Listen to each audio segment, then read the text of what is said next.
Fast bowler आप बहुत अच्छे हो, बहुत ज़बरदस्त हो, बहुत क्वालिटी आपके अंदर, विकेटें भी लेते हो, स्विंग भी कराते हो, ये सब कुछ। लेकिन ऐसी फास्ट बॉलिंग का करना क्या है जब आप करना ही नहीं चाहते, जब आप अच्छा करना ही नहीं चाहते तो ऐसी फास्ट बॉलिंग का क्या करना है। कहानी क्या है, कहानी जानने के लिए वीडियो में आखिर तक बने रहिएगा। हम आपको बताएंगे ये कहानी कैसे, ये मैं आपको बता रहा हूँ कि वो कौन ऐसा क्वालिटी बॉलर है जो चाहता नहीं है। जाहिर सी बात है, मैंने इतनी बात की है कि यार एक बॉलर है, बॉलिंग बहुत अच्छी करता है, अपने आप में उसमें टैलेंट इतना ज़्यादा है, लेकिन वो शोर नहीं करना चाहता, जिताना नहीं चाहता। वो चाहता है नहीं भाई मेरा तो ईगो है, मैं तो नहीं जिताऊंगा, बाबर कप्तान है, मैं नहीं जिताऊंगा।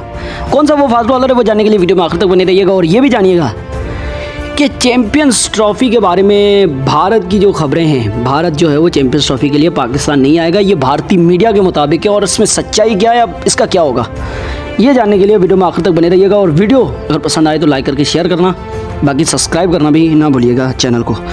शुरुआत करते हैं चैंपियंस ट्रॉफ़ी से। चैंपियंस ट्रॉफ़ी में भारत ने पाकिस्तान आने से इनकार कर दिया, ये भारतीय मीडिया के मुताबिक कहना है। अभी बीसीसीआई से कोई कंफर्मेशन नहीं आई अभी तक, तो तब तक जब तक बीसीसीआई से कोई कंफर्म नहीं आ जाती तब तक हमें उन्हें कंटेम्प्ट नहीं करना चाहिए, उनके ऊपर कोई तनकीद नहीं करनी चाहिए। जब तक बीसीसीआई ये कंफर्म कर देगा कि हम पाकिस्तान नहीं आएंगे, हाइब्रिड मॉडल के मुताबिक ये टूर्नामेंट होगा, फिर हम कंटेम्प्ट करेंगे बीसीसीआई को कि भाई क्यों, पहले आपने एशिया कप ऐसे करवाया 2022 का, आप चैंपियंस ट्रॉफ़ी ऐसा क्या है पाकिस्तान के अंदर जो आप नहीं आ रहे हो।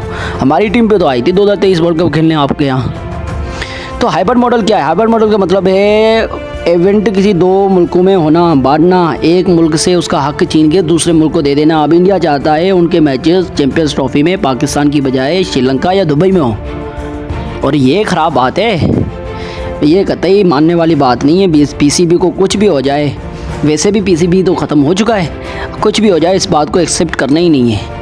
उन्होंने कह देना है भाई आओ तो इधर खेलो वरना खेलो ही ना, 9वें नंबर वाली टीम को 8वीं बना के हम खिला दें। मैं होता तो ये करता, खैर मेरा तो चलता ही नहीं है और पाकिस्तान करेगा भी नहीं, क्योंकि उनको भी पता है कि इंडिया बहुत पावरफुल है, बीसीसीआई बहुत पावरफुल है, पैसे वाला है। लेकिन यार क्या है इस पैसा, आप भी तो क्रिकेट का हिस्सा हो, आप भी उस आईसीसी के फुल नेशन मेंबर हो, तो आप अपना पावर इस्तेमाल करो। उनको कहो क्यों, क्या वजह क्या है। जब ऑस्ट्रेलिया आ रही है, न्यूजीलैंड आ रही है, इंग्लैंड आ रही है, अफ्रीका आ रही है, उनको कंसर्न नहीं है, आपको क्या कंसर्न है। आपको तो फ्लेक्सिबिलिटी इतनी दी हुई है कि आपके मैचेस पूरे लाहौर में करवा दिया, आपकी वजह से फाइनल सेमीफाइनल भी लाहौर में करा दिया है, तो आपको क्या मसला है, क्यों नहीं आ रहे हो। अभी हम नहीं कह सकते ये पूरा, क्योंकि कंफर्म न्यूज़ बीसीसीआई से नहीं आई है। बीसीसीआई से जब कंफर्म न्यूज़ आएगी फिर उसकी हम मीडिया पे बहुत कड़ी तनकीद करेंगे और हम पूरी कोशिश करेंगे मीडिया के थ्रू कुछ हो तो नहीं सकता, वो बिल्कुल साफ बात है, लेकिन फिर भी कोशिश तो कर सकते हैं। तो भाई और श्रीलंका में हाइब्रिड मॉडल की रिक्वेस्ट करेगा बीसीसीआई आईसीसी, क्या वो आईसीसी मानेगी नहीं मानेगी वो दूसरी बात है, वो कब मौका मिलेगा तो हम आपको बताएंगे कि क्या अपडेट है वहाँ से। लेकिन इस वक्त हमको ये बता दें कि हाइब्रिड मॉडल की रिक्वेस्ट की ये खबरें जो है वो बीसीसीआई नहीं चला रहा है, उसकी मीडिया चला रहा है इंडिया। और मीडिया तो अपनी टीआरपी बढ़ाने के लिए कुछ भी चला सकता है, हकीकत भी हो सकती है, झूठ भी हो सकता है, कुछ भी हो सकता है, प्रोबेबिलिटी बहुत ज़्यादा है सब कुछ होने की। तो हम तब तक कुछ भी नहीं कहेंगे जब तक बीसीसीआई से कंफर्मेशन ना आ जाए, जब तक बीसीसीआई ये कह दे कि हम नहीं आएंगे, हाइब्रिड मॉडल हमें चाहिए, कंफर्म न्यूज़ आएगी उस वक्त हम आपको बताएंगे कि असल कहानी क्या है। वैसे आप लोगों की राय जानना बहुत ज़रूरी है, आप लोगों को क्या लगता है, क्या बीसीसीआई वाकई पाकिस्तान के अंदर आना नहीं चाहती, क्या हाइब्रिड मॉडल होगा, भारतीय मीडिया की जो दावे हैं वो सच्चे हैं। तो कमेंट करके बताइएगा, क्योंकि कमेंट बॉक्स आपके लिए बना है, अपनी राय से भर दीजिए उन्हें, और सब्सक्राइब करके वीडियो को शेयर करना ना भूलिएगा। और इस वीडियो को अभी यहाँ पे स्किप मत करो, अभी मैं तो बहुत इंटरेस्टिंग चीज़ें आपको बताने वाला हूँ। इस वीडियो में जो मोस्ट इंपॉर्टेंट बात है पाकिस्तान क्रिकेट टीम को लेकर के वो मैं बताने जा रहा हूँ। तो कहानी कुछ ऐसे हुई है कि जाहिर सी बात है 2023 वर्ल्ड कप की हार के बाद बाबर आजम को कप्तानी से हटाया गया था, आप सब लोगों को पता है। जैसे ही बाबर आजम को कप्तानी से हटाया गया, कप्तान बनाया गया शाहिन अफरीदी को T20 में। आपको याद होगा न्यूजीलैंड में हमारी टीम गई और 4 मैचेस हारी थी शायद वहाँ पे 5 T20 मैचेस की सीरीज़ में। उसके बाद ना बाहर से डिसीजन यही आ गया, शाहिन को हटा के फिर बाबर को कप्तान बना दिया। और ये बात जो है ना, अपने भाई अफरीदी को भाई नहीं, कि उन्होंने कहा भाई अब जब मेरे साथ ये हो गया, बाबर से कप्तानी छीन के मुझे दी गई, मुझसे फिर छीन के बाबर को दी गई, अब मैं ये करता हूँ, मैं इफ्तिखार को कहता हूँ, मैं इमाद को कहता हूँ यार चलो हमने खेलना ही नहीं है, हमें टीमों तो ये निकाल नहीं सकते, हमारी परफॉर्मेंस, हम बहुत क्वालिटी बॉलर हैं, पीछे बहुत अच्छा किया हुआ है, हमने टीम से तो नहीं निकाल सकते, हम इनके हार की वजह बन जाते हैं। इफ्तिखार अहमद के बारे में तो मैं ऐसे कह रहा हूँ, मिसाल दे रहा हूँ, उन्होंने किसी को पकड़ा होगा, ग्रुपिंग की है, तो जाहिर सी बात है कुछ तो और भी खिलाड़ी होंगे, अब उनके नाम जाहिर सी बात है आएंगे, लेकिन ये भी सच नहीं है, ये भी कंफर्म नहीं है, ये भी सुन लो। ये बातें मीडिया की ज़राए की, और अब हो सकता है ये झूठी हो सकता है सच्ची हो, मैं इसकी गारंटी नहीं देता, लेकिन जाहिर सी बात अगर की होगी तो ऐसे की होगी, यार इफ्तिखार आ जाओ तुम्हारे साथ कोई बाबर ने अच्छा किया हुआ है, मत तुम भी आ जाओ, तुम्हें इतना जलील किया है बाबर ने, हम क्या करें, हम जाएंगे खेलेंगे, फॉर्मेलिटी पूरी करेंगे, मैच को नहीं देखेंगे, हम तो हारेंगे। बाबर कप्तान है, उसको जलील सारा तो उसके ऊपर आएगा, हमें क्या है, हम निकल लेंगे पतली गली से। फिर ये कहानी शुरू हुई। उसके बाद ये जो गैरी कैस्टर ने पीसीबी को जो वो रिपोर्ट दी है, उसमें ये कहा है कि शहनशाह अफरीदी ने बदतमीज़ी की है कप्तान के साथ और मेरे साथ, यानी कि कोच गैरी कैस्टर के साथ, और ये भी कहा है कि ग्रुपिंग की है टीम के अंदर।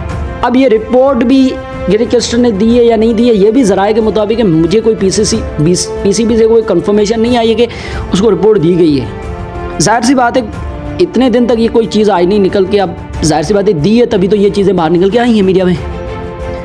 जाहिर सी बात है कुछ तो अंदर खिचड़ी जो है वो जल रही है, पक्की तो वो बहुत पहले ही अब जल रही है, और वो जाहिर सी बात है बाहर नहीं मीडिया को बताई जा रही। मीडिया जान तो वैसे भी लेगी, इसमें तो कोई शक की बात है ही नहीं, लेकिन सफाई पूरी तरह से क्लियर बात नहीं है। लेकिन मैं ये मीडिया और ज़राए की जो बातें मैं वो आपको बता रहा हूँ। अगर गैरी कैस्टर ने ये बातें की है तो शहनशाह अफरीदी के ऊपर पीसीबी ने ये भी ज़राए ने बता दिया है कि सोच लिया है कि 1 साल की पाबंदी होगी।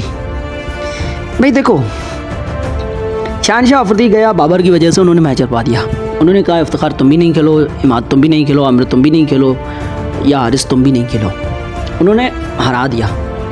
लेकिन इतनी शर्म नहीं है शहनशाह अफरीदी को। देखो मैं ये गली इसलिए कह रहा हूँ कि ये आप जान लोगे, जैसे ये साबित हो गया है कि शाहीन ने ये किया, उसके बाद की ये बातें, शर्म नहीं आई उनको। उन्होंने बाबर आजम को बदनाम करने के लिए पूरी कंट्री को बदनाम कर दिया, पूरे पाकिस्तान को। अब ये तो कोई नहीं कहेगा कि बाबर हार गया, कहेगी तो पूरी मीडिया, दुनिया की पूरी मीडिया ये कहेगी पाकिस्तान आ गया अमेरिका से, ना बाबर, वहाँ बाबर कुछ नहीं चलता, वहाँ ये चलता है पाकिस्तान हार गया, और ये हार गया वो हार गया, कंट्री का नाम चलता है, किसी खिलाड़ी का नहीं।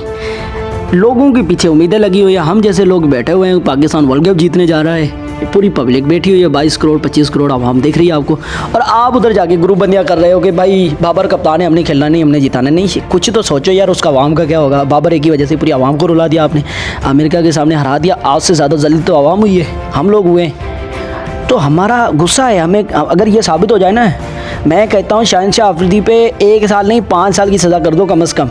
ऐसे बॉलर का घास डालेंगे जो कि जिताना ही नहीं चाहता कंट्री को, भले ही कितना क्वालिटी बॉलर हो, लेकिन जिताना ही नहीं चाहता उस बॉलर की, फिर टीम में शामिल करने का फ़ायदा क्या। उससे तो कुछ ढीले बॉलर होंगे जो अपना 100% तो देंगे, जिताने का जज्बा जोश तो उनके अंदर होगा।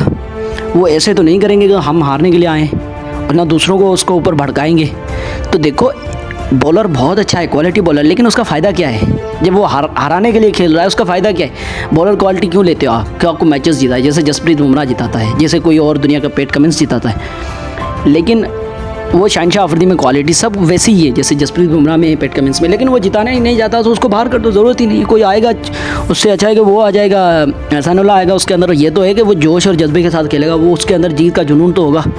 कभी ना कभी जब वो बड़ा बन जाएगा तो हमारा डीएनए अब ख़राब हो गया है थोड़ा बहुत, कि ये सारे ग्रुप बंदियाँ चल रही है काफ़ी वक्त से पीछे, तो वो भी उस माहौल में रह के वैसा हो जाएगा। लेकिन फ़िलहाल कुछ नया बॉलर जब आएगा, उनका अपनी जगह का परवाह होगी, जब वो नाम कमाएगा तब तक जिताने की कोशिश करेगा, और हो सकता है शाहीन से बेहतर करे वो, क्योंकि जज्बा ही काम करता है। अब देखो मिसाल मैं आपको ऐसा देता हूँ, इंडिया की मिसाल इसलिए मैं दे रहा हूँ आपको, अब मिसाल दे रहा हूँ इंडिया की, मैं किसी अंग्रेज़ कंट्री का नहीं दे, क्योंकि वो बहुत ज़्यादा आगे बढ़े हुए हैं, उनकी तो मिसाल नहीं दे सकते, उनके अंदर तो ये कॉन्सेप्ट ही नहीं है। एशियन कंट्रीज़ के अंदर होता है, इंडिया पाकिस्तान श्रीलंका बांग्लादेश, ये कप्तान है, इसको नहीं खेलना, उसकी कप्तानी में हमने नहीं खेलना, हराना है मैच कंट्री को नहीं। इंडिया में भी ये चीज़ बहुत कम हो गई है। हार्दिक पांड्या को आपने याद होगा IPL में कप्तान बनाया गया था, रोहित शर्मा से कप्तानी छीनी गई थी मुंबई से, और हार्दिक को गुजरात से ला के मुंबई का कप्तान बना दिया गया, जो कि ना मीडिया ने एक्सेप्ट किया, ना भारत की पब्लिक ने एक्सेप्ट किया, और ना ही दूसरी जो दुनिया के क्रिकेट के फैंस हैं उन्होंने एक्सेप्ट किया कि हार्दिक पांड्या कैसे कप्तानी कर सकता है, जबकि इंडिया का कप्तान उसके अंडर खेल रहा है, और रोहित शर्मा कप्तानी छोड़ना नहीं चाहता था, उससे छीनी गई थी। उसके बाद जो हार्दिक पांड्या का हाल हुआ था उस IPL में, उसकी टीम नंबर 10 पे गई, नीचे से टॉप किया, ऊपर से लास्ट गया, और उसके बाद जो उनका हालत किया गया, बू किया गया पूरे इंडिया में, ख़ास करके मुंबई में, तो उसके ऊपर क्या बीती होगी। उनको भी तो 2022 वर्ल्ड कप की इंडिया की जब हार हुई थी सेमीफाइनल में इंग्लैंड के सामने, उसके बाद रोहित शर्मा और विराट कोहली लगभग 1.5 साल कोई मैच ही नहीं खेले थे T20 का इंटरनेशनल में। हार्दिक पांड्या कैप्टन है, he is our captain for the upcoming T20 world cup in USA and West Indies. दिन क्या हुआ कि वर्ल्ड कप से ठीक पहले, IPL से ठीक पहले, IPL के बाद वर्ल्ड कप शुरू होना था 7-8 दिन के बाद, तो IPL से पहले उन्होंने अनाउंस कर दिया कि Rohit Sharma will be the captain for the Indian team, जो कि अच्छा फैसला था। तो हार्दिक पांड्या की क्या बीती होगी यार, मैं 1.5 साल से मेहनत कर रहा था, टीम बनाता, T20 सारी चीज़ें मैंने खेली हुई, कप्तानी मैंने की हुई, और ये रोहित शर्मा बीच में आ गया 1.5 साल के बाद और आते ही कप्तान बनी। तो वो भी ग्रुपबंदी कर सकता था उसके साथ, तो इससे से ज़्यादा आश्चर्य तो उनके साथ हुआ था, क्योंकि रोहित शर्मा उसकी टीम में मुंबई में खेल रहा था, उसके बाद उसकी क्या हालत हुई थी।